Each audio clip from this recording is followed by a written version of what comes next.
everyone. This will be the first of 3 PowerPoints that you will view to introduce you to the world of medical coding.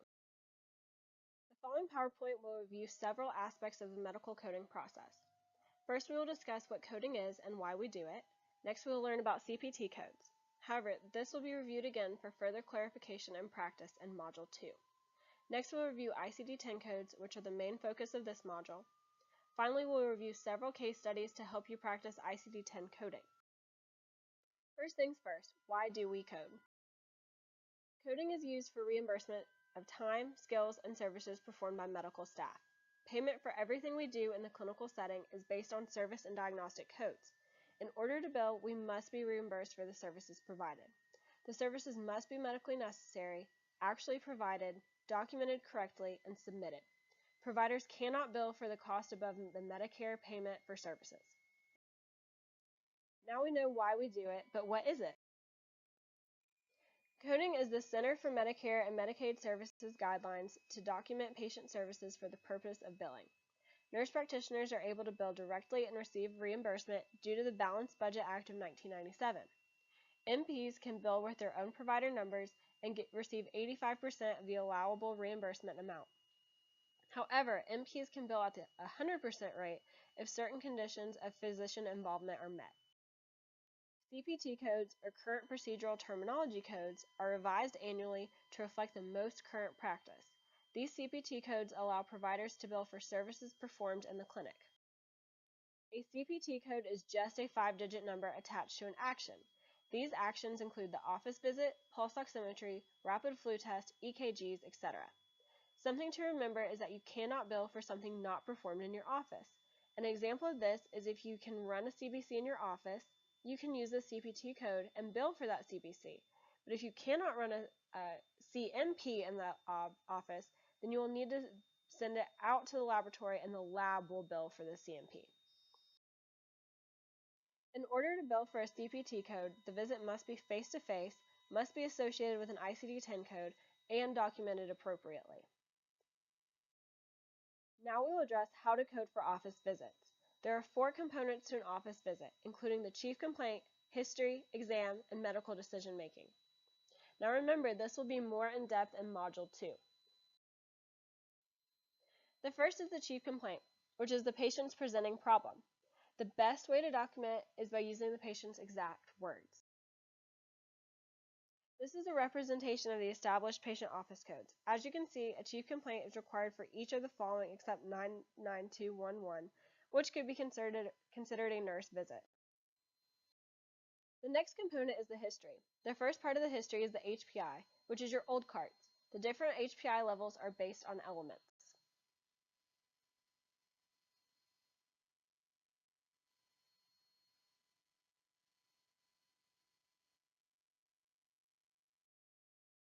This chart is an example of how to determine how many elements you explored in the HPI. Did you ask about location, onset, and context? This would be 3 elements in an expanded problem-focused exam. The next aspect of the history is the review of systems. The review of systems must contain a certain amount of pertinent systems in order to be documented and billed correctly. Notice there are different levels to the review of systems. These levels are based on symptoms and elements addressed in these systems. Remember that other staff, such as MAs, can perform the review of systems, but the provider must review for accuracy. As you can see, this chart breaks down the systems. In order to be a comprehensive exam, at least 10 systems must be reviewed, but only 1 system needs to be reviewed in an expanded problem-focused. The next component of the history is your past medical, surgical, family, and social histories. Notice in this chart how the different levels of the office visit change based on the amount of information reviewed in the history. Here's a brief summary that explains how to determine the type of history you have obtained from the patient.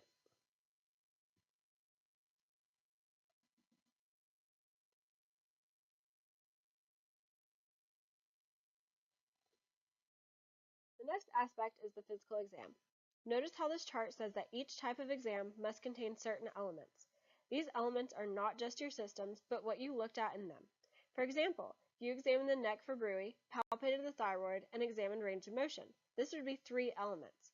Only the comprehensive exam is concerned with the number of systems.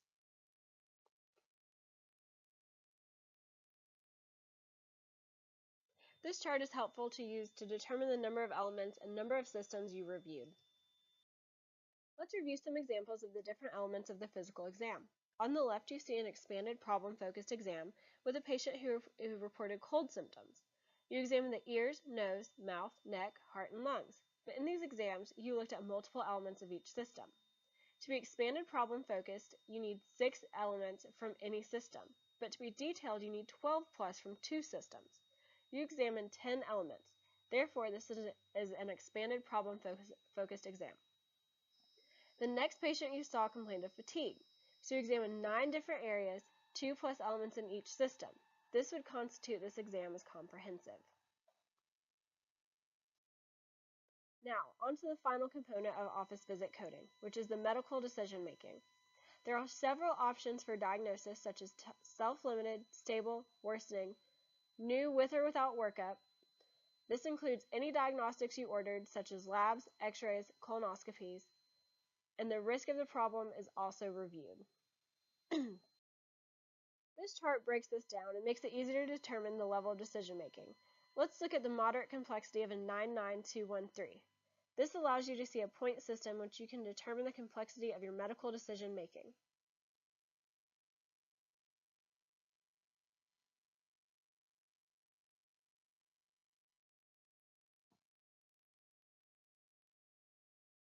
This slide continues the medical decision making process.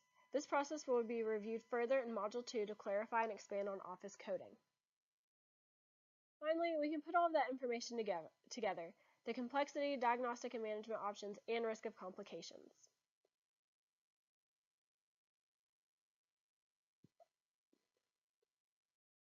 Now let's review our coding options. New patient CPT codes and established patient CPT codes are different, as new patients typically take more time than previously established patients.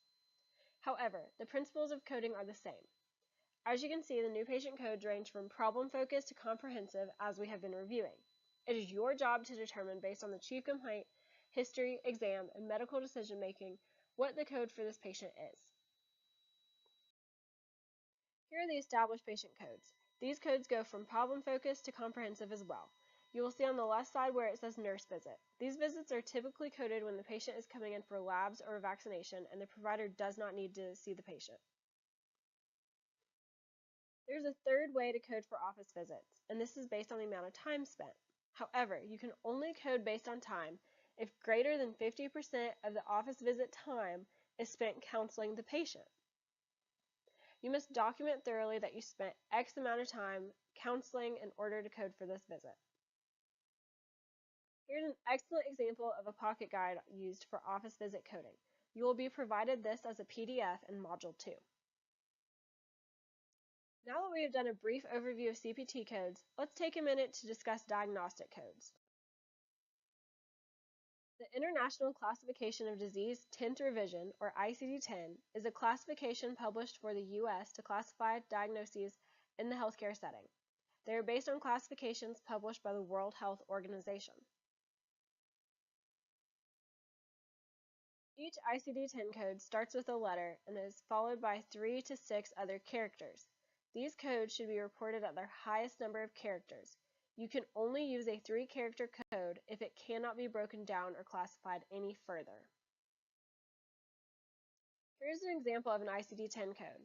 As you can see, they are 3 to 7 characters long.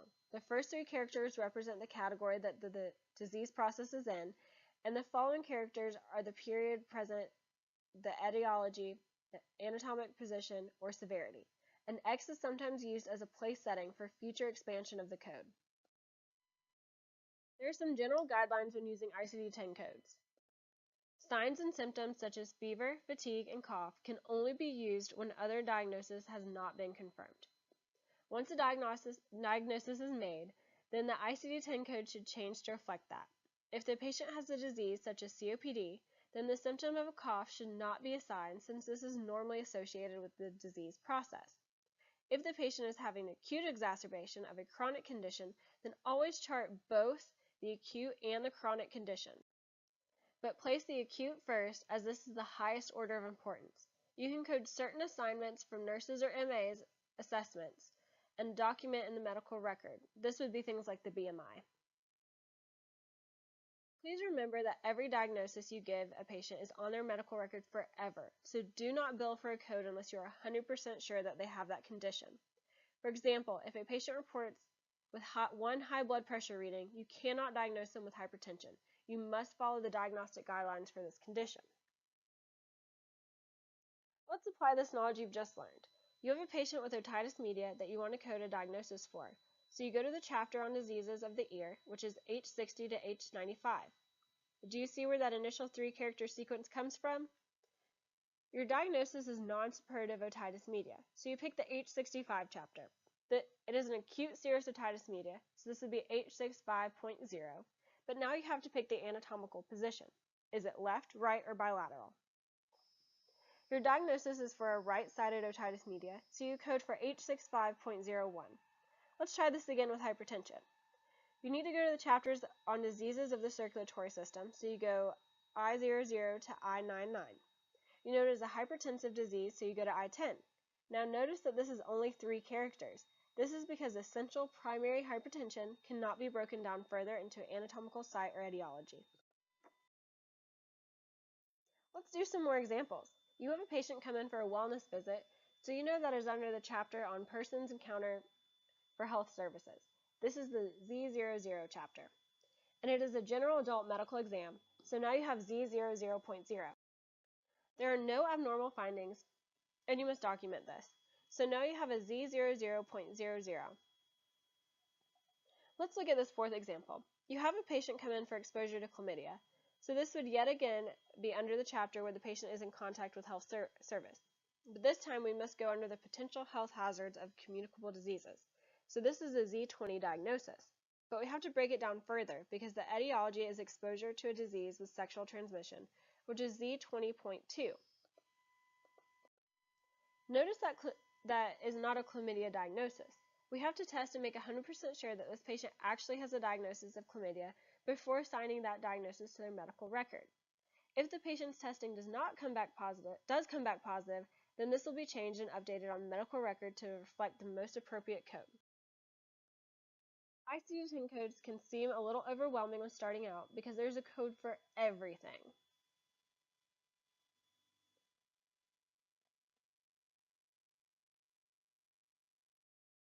Now that you've learned what coding is, why we code, and how we code, let's look at how we chart in Typhon. First, add a new case log.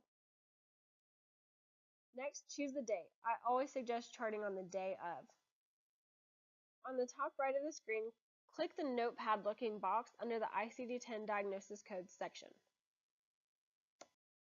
This will pull up a means to search a diagnosis by name. So let's look at otitis media, which brought up way too many answers for me to read through. So let's try a different method. Go back to the main screen where you'll be charting and click the magnifying glass that was next to the notepad. I used the pull-down tab and found diseases of the ear and mastoid. I used the third tab down to find non-suppurative otitis media. Next, I chose acute serous otitis media. And finally, used the last tab to find which ear and if it was recurrent or not. That led me to a diagnosis code of H65.02, acute serous otitis media of the left ear. Now that you've learned how to look up codes, we're going to practice diagnostic and coding skills. You have an 8-year-old female who presents to the clinic today with reports of a sore throat. Her mother reports that she began complaining of a sore throat 2 days ago, and she developed a fever last night with a temperature of 102. Her mother reports that Tylenol helped decrease her temperature to 100. She has not had Tylenol this morning. She reports that her daughter has also complained of her stomach hurting and nausea, but has not vomited. She's allergic to latex and tree pollen. She's currently taking Allegra. She has seasonal allergies, and she has a history of tympanostomy tubes. No headaches, runny nose, swollen lymph nodes, and she has a sore throat. No cough. She reports abdominal pain and nausea. No rash, no muscle. Her vital signs are stable except for her temperature is 101.4. The patient is a white female who appears to be in no acute distress. The only issues on her exam were that her tonsils are 2+, they're erythematous, and have white to yellow exudate. Her submandibular lymph nodes are swollen and tender upon palpation. What diagnostic tool would you use to help diagnose this patient's condition? What are your differentials based on history and assessment? What other information do you need? So we ran a strep test and it came back positive. What is your diagnosis? Streptococcal pharyngitis, acute pharyngitis due to other specified organisms, or acute pharyngitis? Now use your resources and find the appropriate diagnosis code.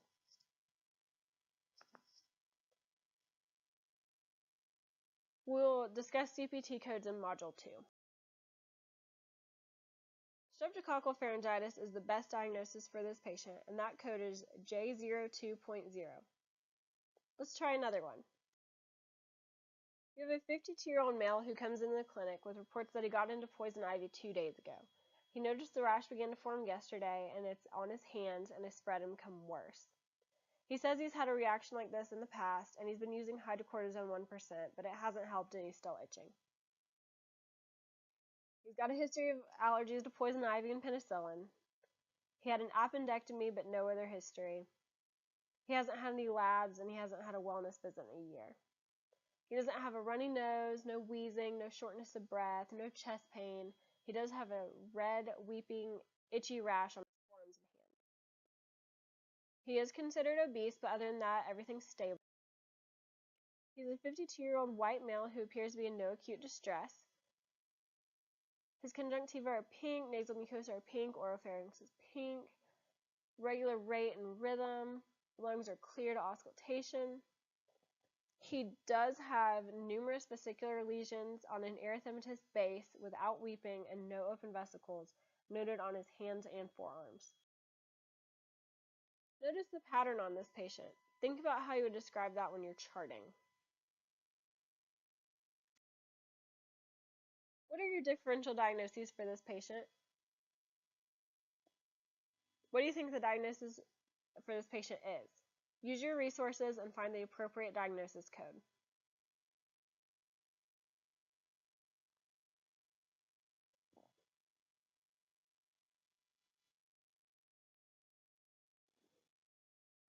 L23.7, allergic contact dermatitis due to plants except food. Notice how you have to break this one down into the etiology and not the location. This is the final case study. A 65-year-old African-American male presents to the clinic for a routine follow-up visit. He's here for his diabetes, mixed hyperlipidemia, and obesity. He does not have an increase in drinking or urination, no numbness or tingling. He had his eye exam 2 months ago, no ulcers. He's been wearing his diabetic shoes. He's not been following his diet, and he's taking his metformin without complaints. He's taking his pravastatin without complaints, and he has not been attempting to lose weight. So no known drug allergies. He's on metformin and pravastatin, and that's it. He has diabetes, hyperlipidemia, obesity, and he had a tonsillectomy.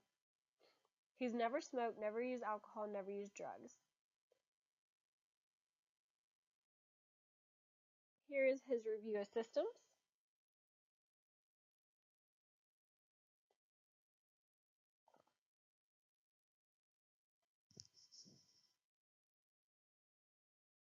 Vital signs are okay. His blood pressure is 155/80 though, and he is considered obese.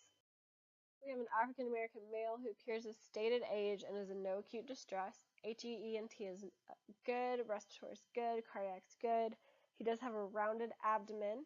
He's got full range of motion in upper and lower extremities. He does have dry skin.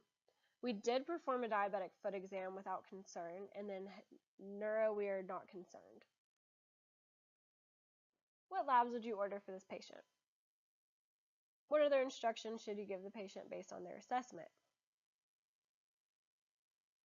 When do you think the patient should follow up?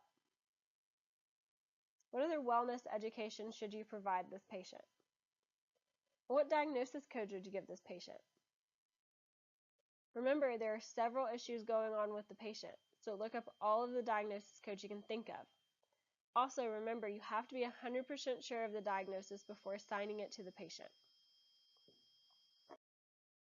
Diabetes, hyperlipidemia, obesity, and elevated blood pressure reading without diagnosis of hypertension. He was not given the I-10 diagnosis code for hypertension, but he has high blood pressure at this visit. He has not met the full diagnostic criteria, so we suggest that the patient keep a blood pressure diary and return for follow-up in 1 week. If his blood pressure meets the criteria for diagnosis, then we can update his chart to reflect a hypertension diagnosis. So the patient returns in 1 week for follow-up with a blood pressure log that reflects the following. Does he now meet the criteria for hypertension?